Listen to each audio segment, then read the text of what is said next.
নড়াইলের মাছিমদিয়া গ্রামটি যেন উঠে এসেছে ঢাকার বেঙ্গল গ্যালারিতে। সুলতানের সঙ্গে করে রাজধানীবাসীর জন্য চিত্রাপাড়ের মানুষ ও প্রকৃতিকে তুলে এনেছেন নাসির আলী মামুন। শতবর্ষে সুলতান নামের এই চিত্র প্রদর্শনীতে শুধু সুলতানের শিল্পীর শিল্পকর্ম না, তার জীবন ও যাপনের আশপাশটা যেন নিংড়ে আনা হয়েছে ক্যামেরার ফ্রেম টু ফ্রেমে।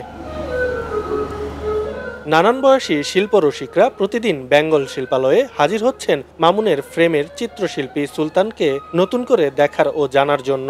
এরকম একটা চমৎকার সম্মোহনী একটা প্রদর্শনী আমি বলবো, যেখানে এস.এম. সুলতানের এই রকম চমৎকার ছবিগুলো এবং বিভিন্ন সময়ের বিভিন্নভাবে বিভিন্ন আঙ্গিকের যে ছবিগুলো নাসির আলী মামুন তুলেছে এবং তা প্রকাশ করেছে আমাদের সামনে, মনে হয় যেন ছবিগুলোর কাছে গেলে কানে কানে কথা বলছে।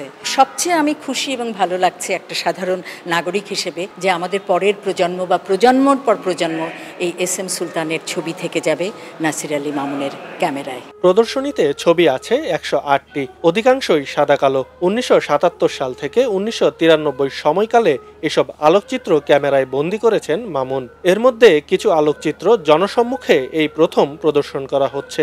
সুলতানের ছবির প্রদর্শনী দেখতে গিয়েই শিল্পীর প্রেমে পড়ে গিয়েছিলেন মামুন। এস.এম. সুলতানকে আমি প্রথম শনাক্ত করলাম, চিনলাম তার একক প্রদর্শনী 1976 সালের 5ই সেপ্টেম্বর হয়েছিল উদ্বোধনী অনুষ্ঠান বাংলাদেশ শিল্পকলা একাডেমিতে।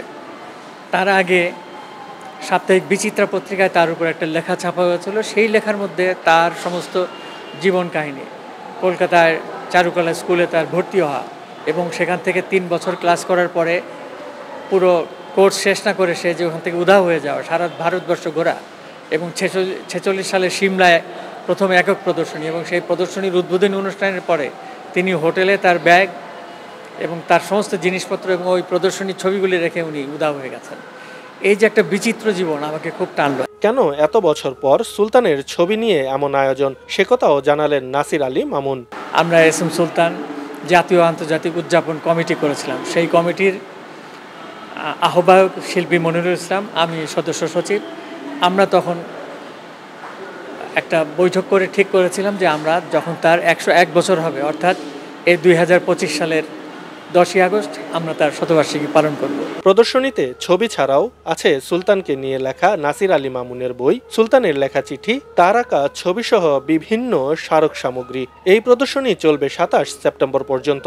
রোববার ছাড়া প্রতিদিন বিকেল 4টা থেকে রাত 8টা পর্যন্ত খোলা থাকবে সকলের জন্য। আব্দুল্লাহ আল বাকি, খবরের কাগজ।